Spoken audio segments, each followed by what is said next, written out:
up, though? Welcome to Throwin Stones alongside Ryan Griffin. I'm Matt Basson. If you don't know by now, you should know. We're talking hoops, and more hoops after that. And not just our beloved Pistons. We talk college, rest of the NBA as well. Olympics when they're around. We'll get it all as long as there's a round ball going into a basket. All right, Ryan. We start in the NBA. Big news coming out of kind of the West. Kind of sort of the West. Donovan Mitchell apparently not very happy being in Utah. Shocker, I know. This man's been the unquestioned star of the Jazz really since his rookie season. Came out dropping 20 points a game. He's a three-time All-Star. He's only 25 years old. Led the Jazz to the postseason in every single year he's been in the league, including last year's number one seed in the playoffs. Despite all that success, they ain't been to an NBA Finals since Stockton to Malone was a thing. They ain't even been to a Western Conference Finals since Stockton Malone had been a thing. Ryan, you think Spida's had enough, or is it just a whole bunch of talk? He seems like he's the prime candidate for the next superstar who's had enough of his team. And you got all the ingredients there.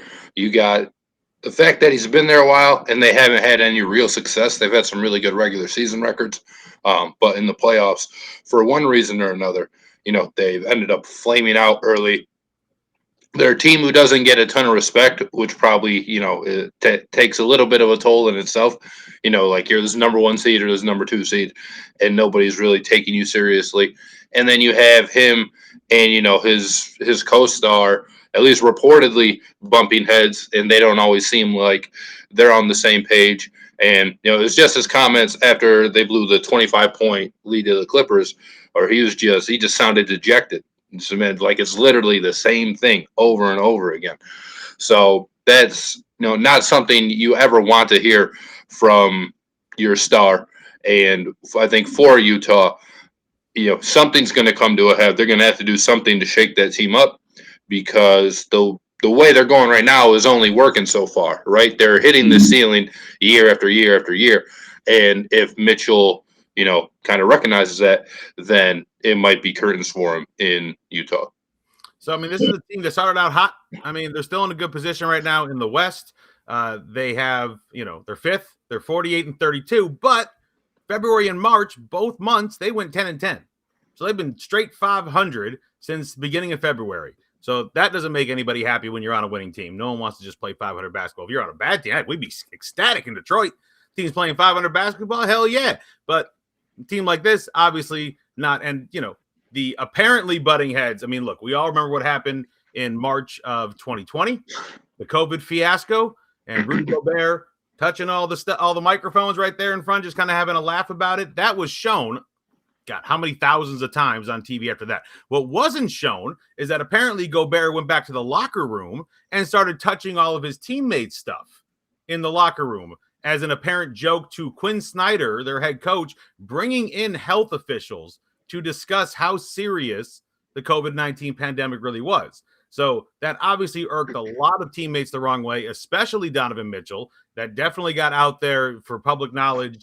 And, they say they let bygones be bygones, but, now we're seeing this thing that came out that Quinn Snyder has actually commented on, where someone pointed out that Donovan Mitchell passes the ball to Rudy Gobert twice a game, not 2 assists per game, but actually physically passes the ball to his center twice a game. And they use Trae Young and Clint Capella as an example, where they have at least 2 assists every game. Now, is it a fair comparison? I would say no. Trae Young is the primary ball handler in Atlanta, and Spida is not. He's your shooting guard. Yeah, he handles the rock, but he's not your point guard. So he's not your primary ball handler. But generally, you pass the guys you like more or trust more, and he's not giving the ball to his big-time center, so that definitely adds to the heat on top of everything else that we've heard regarding their relationship. Yeah, should he pass the ball to Gobert more? Probably. It's not like they're LeBron James and Russell Westbrook, where they're still trying to learn how to play with each other. Mm-hmm. Mitchell should know where Gobert likes the ball. He should know all the spots on the floor that Rudy Gobert, who's limited offensively, granted, so maybe you don't want to pass him the ball too much. Right. He should know all of his tendencies and be able to get him the ball and get him engaged on offense, because that's typically what you do when you have someone who's dominant on the defensive end. The Pistons tried it with Ben Wallace. The Celtics even tried it with Kendrick Perkins, where you get them the ball a little bit, make them feel involved on offense, and then they'll give you the defense and the rebounding and the stuff that you really want from them. And I think it is a pretty damning stat that he only passed him the ball 2 times a game, because it's not a small sample size. We're not a week into the season. This is a full 80 games in. This team knows what they are. It's a team, again, that's been together a long time, with guys like Joe Ingles, Jordan Clarkson. I think Mike Conley was only there. He started there last year. But they have like a similar core that it seems like that they've had for a long time. And to only pass Gobert the ball 2 times a game, it's hilarious. I do think it speaks to some of the frustration that he has. Maybe he doesn't trust him on offense, which I think is probably pretty fair for Donovan Mitchell. Maybe he doesn't like what happens when Rudy Gobert gets the ball on offense. I'm not exactly sure what the beef there would be. There's probably many that he could pick from, but it doesn't seem like these guys like each other a lot. And they're both max players, right? So it's not, you can trade a max player, but it's way harder to do that when you have a guy like Rudy Gobert, who you've seen in the playoffs like time and time again. He's probably going to win another Defensive Player of the Year award, but come playoff time, he's not that he's more of a liability than I'd say he's an asset, but he's somebody who can hurt you in the playoffs, and I think that's part of Mitchell's frustration. He had that great bubble series where he was going back and forth with Jamal Murray. Game after game, it seemed like one of them was dropping 40 or 50, sometimes both of them in the same game, and it's obviously a series that they ended up losing. But I think for Donovan Mitchell, I think that's just frustrating, right? You're coming up in these big moments, and then the guy that's supposed to be your 1B isn't. Yeah. I mean, everyone knows, watching this team, that Gobert's the defense and Mitchell's the offense, but you'd like to have a little more offense out of your stud center, and Mitchell clearly not seeing that. Now, to Mitchell's, credit, he has not come out and said flat out that, all these things about wanting to leave. He's expressed in the past that he wanted to play in a larger market. He's a New York native. The Knicks definitely would be someplace that he would like to go. The weird thing is, just like you said, he's a max contract guy. He signed a max contract last year. So just last November, he signed a max contract with Utah. So it definitely makes it harder for you to get rid of him. And, with Utah bringing in another stud shooting guard in terms of minority owner Dwayne Wade, who has had his own dealings with the NBA and plenty of times, and gripes with his team plenty of times as well and stuff, and found his way to fight through it, and for the most part stayed with one team. I think it's definitely helpful for Utah's case for Dwayne Wade to reach out to Spida and talk to him about this. But I mean, even Dwayne Wade saying, that there's something to be concerned about. But Mitchell himself has not come out and said, "Get me out of here." At least not yet. I mean, I'd be careful with the Dwayne Wade stuff too. He could be a double agent, right? He could be recruiting him to Miami. Get that man down to Heat or Chicago, where he's from. Like, I know he's like you said, a minority owner, partner, whatever he is with the Jazz, but it's still a Miami guy. Like, I don't know. I feel like he probably wants the Heat to succeed more than he does the Jazz, because he's not, like, he's just the owner, right? Or not the owner, but he's a minority owner. Yeah. Same thing with like the Shaq and the Kings. Do I think the Kings are Shaq's favorite NBA team? No, I don't. Do I think the Jazz are Dwayne Wade's favorite NBA team? No, I don't. And I think he'd be more inclined to help, to help the guy like Spo or Pat Riley or something than he would this team that he just has, part of a stake in. And I think that's something that, if you're a conspiracy theorist, you might actually be concerned about, because Donovan Mitchell, grew up looking up to Dwayne Wade. And at least from what I've heard, on like TV shows and stuff, I don't have any sources. I don't want to word that properly. Right. They're pretty close. Like they have a good relationship. Dwayne Wade's taking Donovan Mitchell, under his wing. And I don't know. I'd be a little bit concerned that he's trying to push him away. See Mitchell just showing up at games, just happen to be wearing black and red suits, and that's right, like the like Anthony Davis with the "That's All Folks" shirt. Yep. Well, it definitely puts some question marks in there especially trying to figure out how you get around the fact that he is a max cap guy. Now, last year he got hurt against the Clippers, right? That's why they blew that 2-0 series lead. I'm almost positive. Didn't Spider get hurt in the playoffs last year? Because the Jazz had a 2-0 series lead on the Clippers in the Western semis and then blew it. And I believe Mitchell being hurt was part of the reason they blew it. I could just be making that up. That could just be in my head. But I could have sworn he got hurt last year in the playoffs, and that led to the Jazz crumbling after having a 2-0 series lead on the Clippers. It does look like he hurt his ankle, but it looks like he returned. Now, that's not saying he was 100%, right? But he did get hurt in the game, and he returned. So maybe a hampered Mitchell. I think that's what it was. Yeah, he wasn't 100%, so he wasn't going to be able to attack the same way. Not going to be able to use his speed to his advantage. And, your jumper suffers from it as well. You're not getting the same lift, the same comfort in your jump shot when your ankle ain't working right. So that definitely played a factor. But that was just the last and the latest of crumblings by the Jazz in the postseason. So it's definitely something that Mitchell might be tired of doing is, we've had great regular seasons. And, we usually get out of the first round of the playoffs, but we can't get to the Western Finals, and we were the 1 seed last year, which makes it look even worse. And I mean, at least this year, they right now they're in the 5 spot, right, fighting to keep that instead of the 6 spot. But it looks like they'd either play the Mavericks or the Warriors. Depending on how those 4, 5, and 6 all shape up. Yeah, that 3-4 area matches up, and if the Jazz can hold on to the 5 spot. And they, I don't think they'd be favored in either of those matchups. So who knows? Probably not. But they're doing a lot better than the few teams we're about to talk about. That's the NBA tank race. Where as of right now, as of this broadcast, the Houston Rockets have the worst record in the NBA. They're 20-60. The Magic right behind them at 21-59, and our beloved Detroit Pistons behind them at 23-57. So those are the 3 worst records in the NBA. Right behind Detroit is Oklahoma City. They're 24-56, 1 game back. Indiana, a game behind them, 25-55. And then Portland, 2 games after that, 27-53. Now, the consensus top 3 picks. It seems to be the same 3 names we're hearing, Ryan. It's Chet Holmgren out of Gonzaga, Jabari Smith out of Auburn, and Paolo Banchero out of Duke. Those seem to be the 3 guys that we keep hearing that doesn't matter who's going to get 1, 2, 3. It seems like those 3 guys are going to go 1, 2, 3. Yeah, and for our purposes, obviously we only care about the Pistons. Keeping one of those 3, chances, because the bottom 3 teams, it's not a guaranteed top 3 pick, but you get the bottom 3 teams all get a equal percent chance at the number 1 pick, 14%, which is the best odds of anybody in the in the NBA draft. So it's at least a little important for the Pistons to keep the tank race. And as far as the Pistons go, to me, it's a little bit tough because I've seen fans who say, they don't want this team to win. The Pistons have ruled out a bunch of guys. They're sitting like Kelly Olynyk for rest. So they're not trying to put their best foot forward and go out there and win games. Neither are the Thunder. I mean, they started Xavier Simpson the other night and played him 43 minutes and still won the game.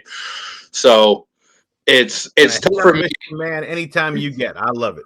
It's tough for me because do I want the Pistons to have the best odds at number 1? I do, but I'm also not going to be mad at Sadiq Bey and Killian Hayes and Kate Cunningham for going out there and winning games because that's still what they're trying to do. Mm-hmm. They're trying to show growth and they're trying to fight till the end. So if those guys perform well enough that the Pistons end up stealing a game from the Sixers like they did the other night, I can't be mad at that. Mm-hmm. Like that's what I want from my young players ultimately, right? Is to show up in these games and beat some of these teams and just play well and grow and improve throughout the season. So it would be nice to be in that bottom 3. It's really like a 4-team race, and I think Portland's probably out of there already, like mathematically, or they'd have to have some real luck to do that. Definitely out of it. They're 7 games above Houston, so there's no way they're getting to the bottom 3 when there's only 2 games left, and they're 4 games above us. So Houston's out of it, but Indiana, they're 2 games worse, 2 games better than us. So there's 2 games left though. Yeah, right. So if we win the last 2 and they lose the last 2, there might be a tiebreaker thing where we get screwed. If we win the last 2 games, then I might feel a little bit different. But it's you got to hope some of these other teams win, and you got to hope we really OKC, right? That's the one that we're fighting with to get in that last, that bottom 3rd spot. we're not going to drop behind Orlando or Houston. So really, if you're a Pistons fan, just if you're going to be box score watching the NBA, you should be doing that for the Oklahoma City Thunder, who are just brazenly tanking even worse than the Pistons are. And hopefully the basketball gods don't reward them. Yeah, so well, I mean, good news for Pistons fans. We have the Bucks Friday night. Don't think the Pistons are winning that game. Meanwhile, the Oklahoma City Thunder have the Lakers. There's a good chance they win that game because the Lakers are freaking terrible. And the Lakers, not that it matters because they sucked with these three guys anyway. Right. But at least tonight, I think they're sitting out LeBron, Anthony Davis, and Russell Westbrook. And I can't imagine that's not the case for the last game of the season as well. Yeah, there's no reason for the Lakers to play any of their stars because nothing's happening anymore this season. So good chance the Thunder win and the Pistons lose, and that kind of locks us up into the bottom three. Now, if we fall into the fourth spot, teams 4 and 5 have the same percentage as well. It's 11.5% versus 14% for teams 1, 2, and 3. So a little drop off, not that bad. After that, it gets worse. It gets to 9.5 and then 7, and then it gets really bad. So luckily, we are not going to have that problem because we are going to be in the bottom 5 at the very least. So we're going to have that higher percentage. But again, we've seen ping pong balls go very funny ways before. So yeah, doesn't guarantee anything just because you have one of the worst 3 records in the NBA. No, and even, the bottom 3 records, what it helps with too is trying to like guarantee your spot in like the top 5. Right. Where if, we talked about it's kind of like a 3-team race. So though, it helps you get at least a higher pick, even if it's not number 1, you would assume, unless you get totally screwed. But if that happens, we'll be on the air to yell about it. So I'm just curious, if we have the number 1 pick, by we, I mean the Pistons. I know some fans get mad when other fans say we when we're not part of the team, but I'm not one of them fans. I say we for my team. So if we get the number 1 pick, do you want Chet? Do you want Jabari? Or do you want Paolo? Hey, I'm going back and forth. You can ask me tomorrow, and my answer is going to be different. Different answer? I think right now I want Jabari, and as not luck would have it, I guess. But they did come out with the odds today, and he is the favorite to be the number 1 pick. I think he's the best shooter. I think he fits the best with Cade, and I don't know. I feel like he probably has the least amount of questions out of all of these guys. Chet can be really good, but he's also awkward, just awkward body, not even just skinny. Like he's kind of hunched over, which I don't know that we've ever seen before. And Paolo was my guy at the beginning of the year, so I've been kind of shuffling through all 3. It was real impressive his NBA tourney run. Yep. I mean, even then, I was like, man, like, this guy's legit. So I'll be happy with any of the 3. But if we had number 1, I think Jabari would be my choice right now. Yeah, Chet, especially that last game for Gonzaga, their knockout game, like it just showed a bunch of glaring weaknesses with Chet as far as being able to stay on the floor without foul trouble. Yes, he's really skinny, and yes, the whole Kevin Durant comparisons of how skinny Kevin Durant was. I still think Chet's skinnier than Durant was at that point. Yeah, I think it's a stupid comparison too. Like Kevin Durant was. I know. Kevin Durant's way better. Well, also different. I mean, Kevin Durant wasn't pulling down 17 boards in a game like Chet had done. Like it's a different position they play. Yes, Chet can shoot. That's great. And he's a big man that can shoot. That's great. But they're not the same position. They're not the same player. But just in general, I think he's way lengthier and skinnier than Durant was. Durant at least didn't look overly awkward. Chet looks overly awkward. Yeah, he does. Until he fills out, and then he's going to look like Dwight Howard. Yeah, well, that'd be something. Dwight Howard who can shoot threes. All right, so we got 2 games left in the regular season. And then the postseason gets underway. And our Pistons are definitely not in it. But a bunch of our former Pistons are definitely in it. So when you look through the rosters of for sure playoff teams, in the East, Ryan, Miami's got Markieff Morris. Milwaukee's got Chris Middleton. Philadelphia's got Tobias Harris. Toronto's got Svi. I'm going to mess it up, Ryan. Mihailuk. Thank you. And Brooklyn's got the law firm of Drummond, Blake, and Brown. And then in the West, you got Boban Marjanovic and Brandon Knight and Reggie Bullock and Spencer Dinwiddie. And then the Clippers got Reggie Jackson, Luke Kennard, and Marcus Morris. So as far as I know, that's all the former Pistons playing in the postseason. Do you have a preference of who you are rooting for? Is it team-wise or is it specifically player-wise that you are rooting for in this one? It's a little of both. So out of all these guys, Blake was my favorite Piston. Mhm. I thought he really gave us his all until he was hurt, and he wasn't dunking, and Pistons fans were mad at him because the Pistons bought him out, which I didn't understand. He gave us one of the best individual seasons the Pistons have ever seen, and he played hurt in the playoffs trying to get us just a playoff win against Mhm. Milwaukee. He didn't expect to win the series, but he was out there dragging his injured ass around just trying to get us a game to give these fans something to get excited about. So I've never understood the Blake hate. Drummond a little bit more. I have understood, but he's on the team too, and I've always liked Bruce Brown. So I think the Nets as a team are probably my collection of like favorite Pistons. I do really like Reggie Jackson though. I liked him when he was here.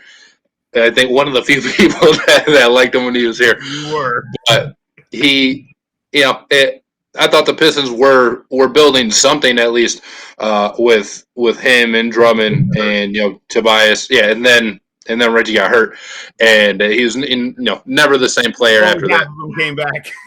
Yeah. So then it was a little bit tougher to watch, but I've always enjoyed Reggie Jackson. I think he does play the game with the swagger. I enjoy his antics when he's going at people. Never lacking confidence anymore. I guess when he came back from injury, he was, and that was part of it.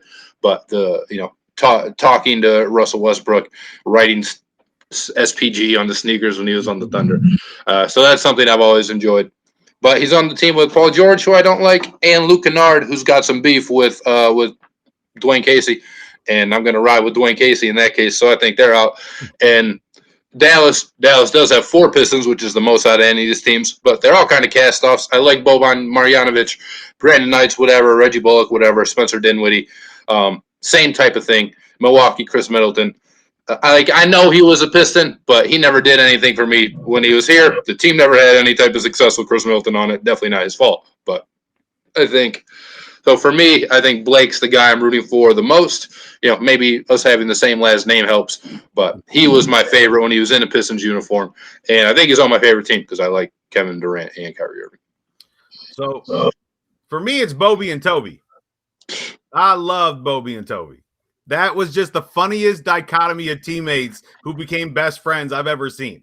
Like, you've got this 7-foot+ European white dude, and then you got your small forward, standard American small forward kind of in Tobias Harris, and they just made this amazing friendship that is still going on today. We see it in Goldfish cracker commercials and whatnot.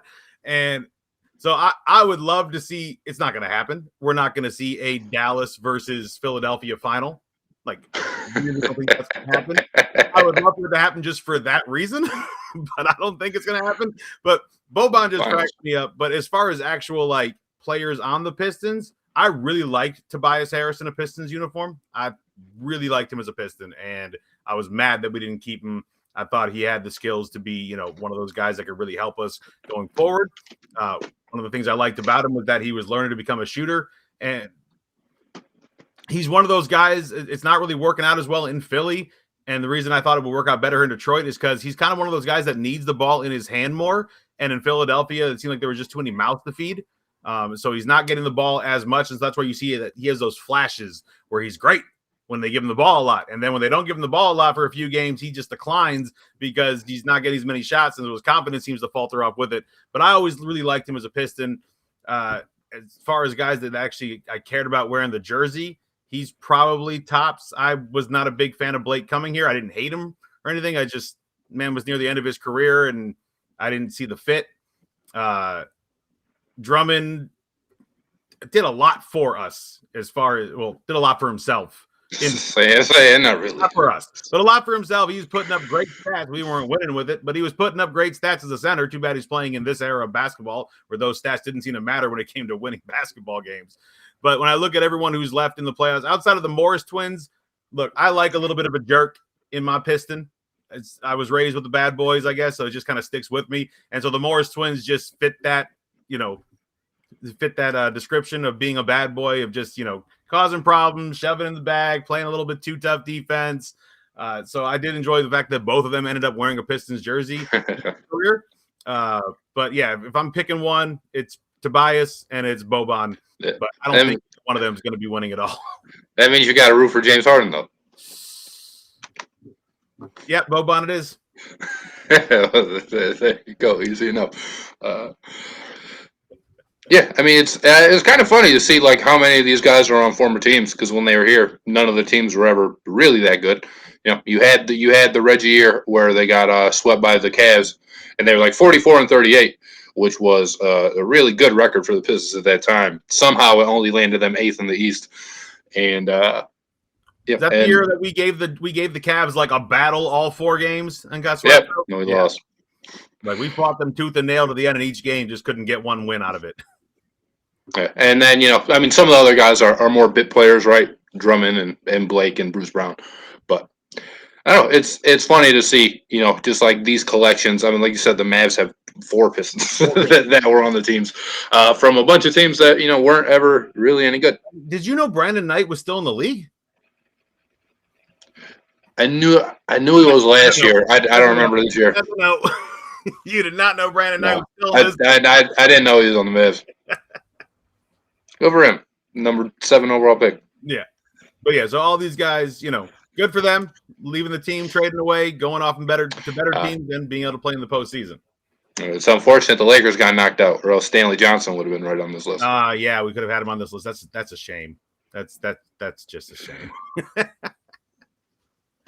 All right, so with the end of the year comes the NBA rumors because we are heading closer and closer to the NBA offseason, which is the most dramatic time for the NBA because it's just like all the craziness that's happened in this NFL offseason. I kept saying felt like an NBA offseason, just players going left and right and didn't know who's going where. So we got rumors already, Ryan. Who's going where? So you had like immediately, and the season's not even over yet, which is I think really funny that at least 2 of these involve LeBron / the Lakers. It was Russ. The Hornets were going to be interested in acquiring Russell Westbrook. I don't understand at all. You can take the ball out of LaMelo's hands and then just give it to Russell Westbrook for whatever reason. You might do that. LeBron came out with the episode of The Shop. Here's where I'll defend him a little bit. This was not recorded yesterday, right? This was probably recorded maybe close to the All-Star break or like even sometime before that, where they asked him who he most wanted to play with, and he said his son, and then he said Steph Curry. And then the Pistons, back to a local tie, a guy that they tried to trade for. And I think the Mavs asked for Cade Cunningham back, if I remember that story correct. And the Pistons were like, all right, go F yourself. They're interested in acquiring Jalen Brunson, and that is according to James Edwards III, who writes for The Athletic. But a guy who they've even been, rumored in and, hey, watch out for this guy in free agency for the Pistons, and that is, someone else that they're interested in acquiring. So news already starting to come in for some of these teams that are already out of it. Okay. So I had to go look because I had to make sure because I knew Westbrook signed a 5-year ridiculous contract, but I couldn't remember if it was 4 years ago or 5. So it was 4 years ago, which means he's got one more ridiculous year left in his contract where he is owed $47 million. There you go, Russ. Get your money. Get your money, absolutely. But why would the Hornets or any NBA team be okay with paying that to him? I honestly, I don't know why the Hornets would. I don't see the fit. I don't know why you'd want LaMelo Ball off the ball more. Maybe they feel like if they might lose Miles Bridges. I guess. I really have no idea why. So Westbrook's going to be catching the alley-oops from LaMelo? They might. No, like I don't see the fit at all there. It seems like honestly might be a worse fit than the Lakers were because they're not going to bring him off the bench. Like it's like you're not going to sit there and humble him to pay him $47 million. Honest to God, I don't know why they would go after it. I love Russell Westbrook. Okay, I've always been a big fan of his. I like how he attacks the rim. I like how angry he plays the game, plays with a chip on his shoulder. Loved all the triple doubles. I'm a big, Magic Johnson guy, so triple doubles do it for me. But the man has shown more and more that he can't shoot. He used to be able to shoot better. He can't shoot as well anymore. And he is absolutely a ball dominant guard. He's not an off the ball guard. So you have to find an NBA team that doesn't have a point guard or really much of a shooting guard. Yeah. a team that needs someone who can do something with the ball. Because look, the man can distribute. You don't get triple doubles by accident. And I don't care. You can call it pat statting all you want. An assist is an assist. You hit somebody who was open, they hit the bucket. That was points for your team. You want a stat pad with rebounds, I guess, but I don't understand how you could ever consider any assist a stat padding assist. You contributed to your team getting points. That's the point of the game. So he can still do that, absolutely. He can still get you 8, 9, 10, 11, 12 assists a game if you let him be that ball dominant guard that he is. Now, he's going to shoot 35% for the game, and he's going to shoot you out of the game more often than shoot you into the game. He's going to get his rebounds, but you need a team that doesn't have a LaMelo Ball already. And Charlotte clearly already has that. So it just doesn't make any sense to me why the Hornets would have any interest in him. No, and like if you let Russell do the things you're talking about, you're not going to win games. So now you're just paying him to like get fans in the seats or something. Yeah, and get fans angry so they can keep calling him Westbrook and hurt his feelings and hurt his family's feelings. You know, he called Kevin Durant a cupcake when he was. But whatever, I guess that was cool. That was between teammates. Not even. It was former teammates. Can we go to the next one, though? Because I love the next one. And the next one is Steph Curry just telling LeBron James, nah, no, I'm good. I'm good. I'm good. I want nothing to do with playing your style of basketball because your style of basketball does not win basketball games. I like my style of basketball, my teammates leading assist after assist, getting buckets, not being stagnant and watching LeBron James be ball dominant and then everyone else doing nothing while waiting for LeBron to make a decision on what he wants to do with the ball. I absolutely love Steph Curry's I'm good. Yeah, I mean, so this one, on paper, it made sense at least, right? Steph doesn't necessarily need to orchestrate an offense. He doesn't need the ball in his hands all the time. You see that with Draymond Green doing a lot of the ball handling for the Warriors. So if you could have LeBron handle the ball and then Steph coming off screens and then Steph being like a secondary ball handler, it seems like it would work really well. But, it's not – I don't know. It didn't seem like it served LeBron to say that at all. One thing that he's always going to be criticized for is the super team thing, and not that Steph is immune to super teams because he was on the Kevin Durant, Steph Curry Warriors. He didn't join one. That's true. He recruited one. He was already there. It just, I don't know. It didn't seem like it served LeBron any purpose other than, I guess, to just like give Steph Curry his flowers, which is probably what he was doing. I don't know that he was necessarily trying to recruit Steph to come over to LA, but. Well, that's the other side of it. Like, are you recruiting Steph to go to LA, or are you saying you're going to go up north? Neither way, right? I don't know. They're not so close to each other, but it's not like you're moving across the country.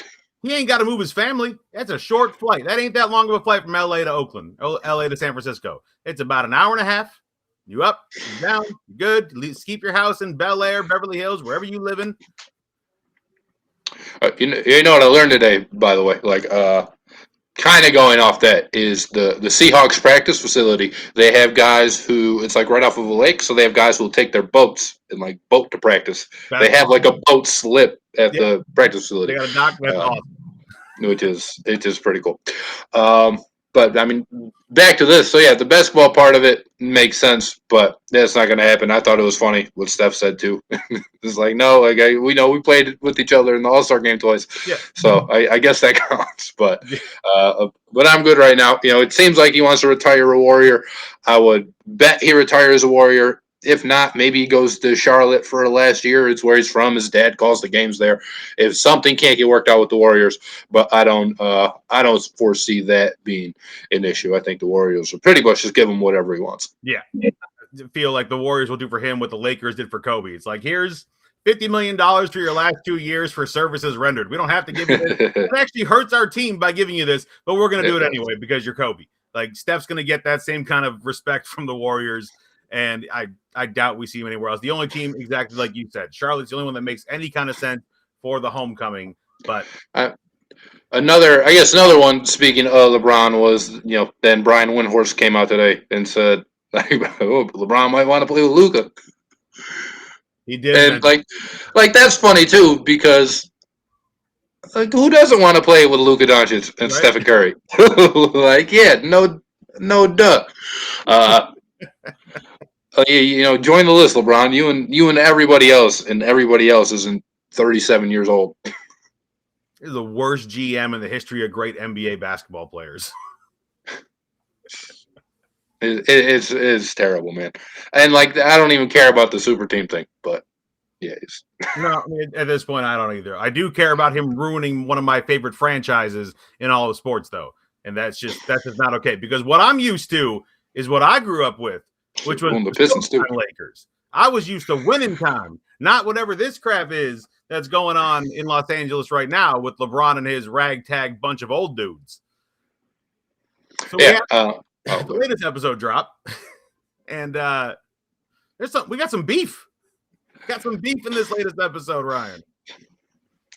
Yeah, Kareem and Magic button heads after a little bit of instigating by Jack McKinney, right? saying, "Hey, Kareem wants you to do."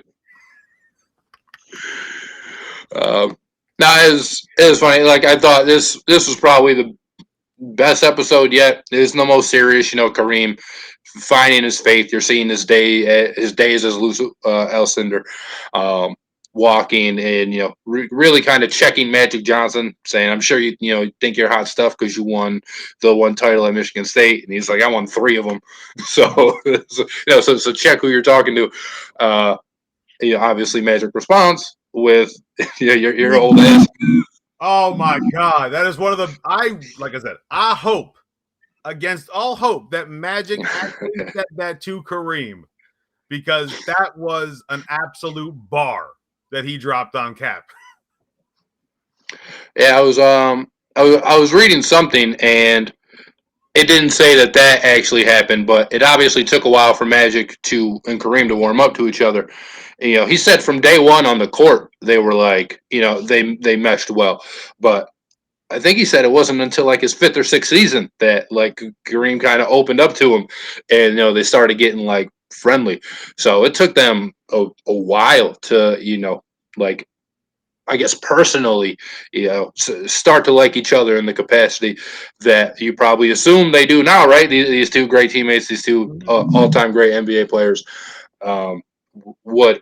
But for Magic Johnson to step up and be a rookie and take on, the probably the greatest NBA player ever at that point, with the college success, with all of that, and it showed a lot from a rookie, obviously. And there are a couple cool things I didn't know.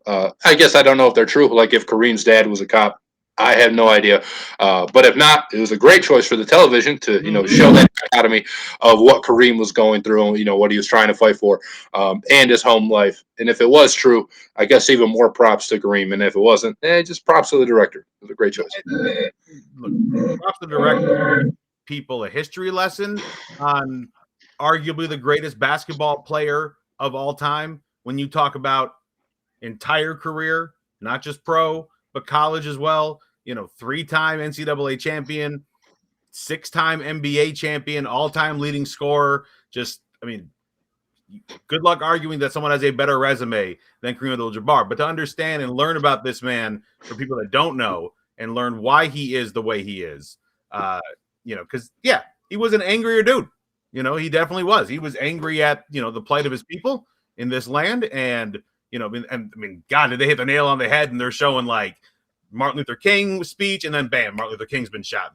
Malcolm X speech, and then bam, Malcolm X has been killed. Like, and they're showing Kareem, being involved in the Olympics, where he's like, I'm not going to go play, standing up there with Muhammad Ali and Jim Brown and all these other great black athletes of the time to fight injustice. And it's kind of sad because I'm watching this and I'm seeing like, we're seeing the same stuff still today, very much so. So, like, that's not great in any way, shape, or form. But him and Magic, absolutely, completely different people. And yes, it did take a while for Kareem to come around to Magic, to the point where eventually, out of nowhere, Kareem was like, towards the end of Kareem's career, he did soften. And he actually started to kind of want to get his flowers from the fans. And this is a guy that would tell kids to take a hike, but in a much meaner way, using 4-letter words. Like that was Kareem. He wanted nothing to do with anybody.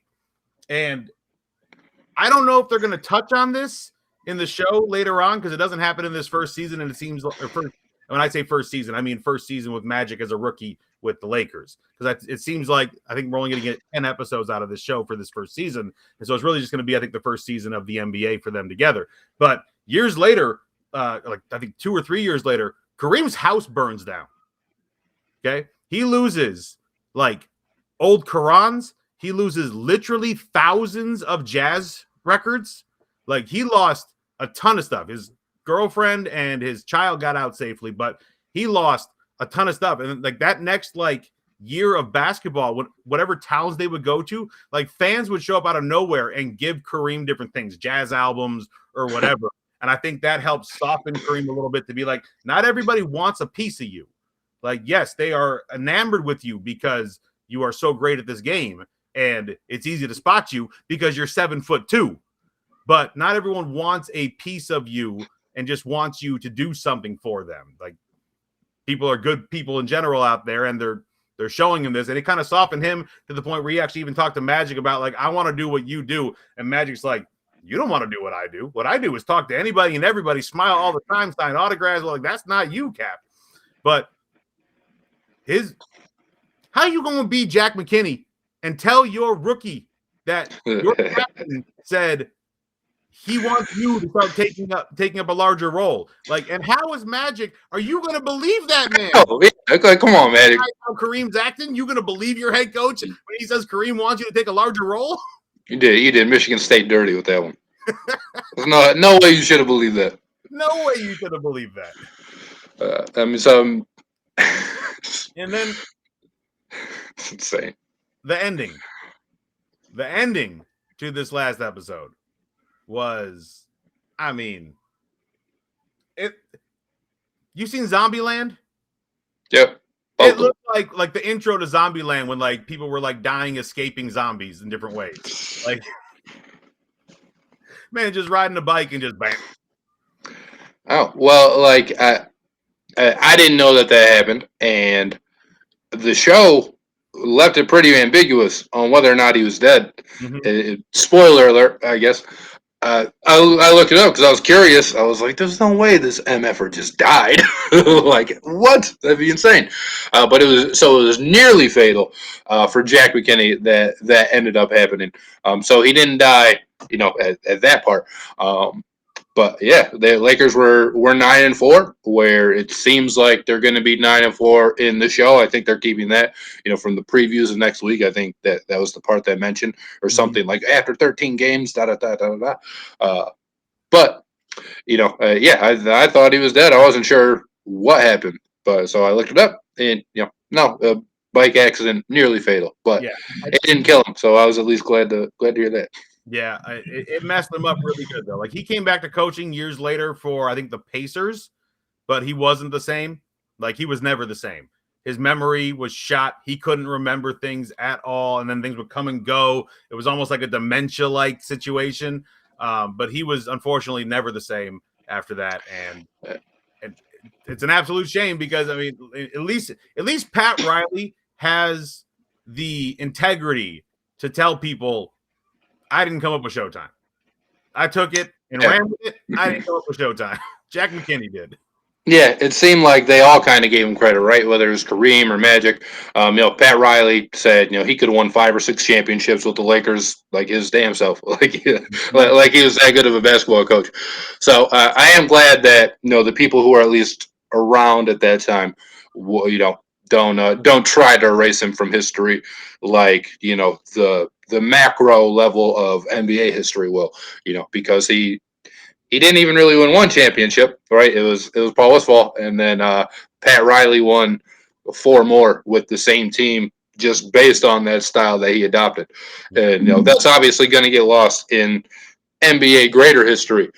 But I'm glad to see that the Lakers from that time, still give him the credit that he deserves. That's what I hope comes out of people watching this show, especially basketball fans, younger basketball fans, which will give them a reason to learn more about the game, the history of the game, the great history of the game, with involving all of these great players, because you're going to see a whole lot more of them coming through this show as long as it continues to get picked up, which I hope it does, because I think they've done a fantastic job with this show.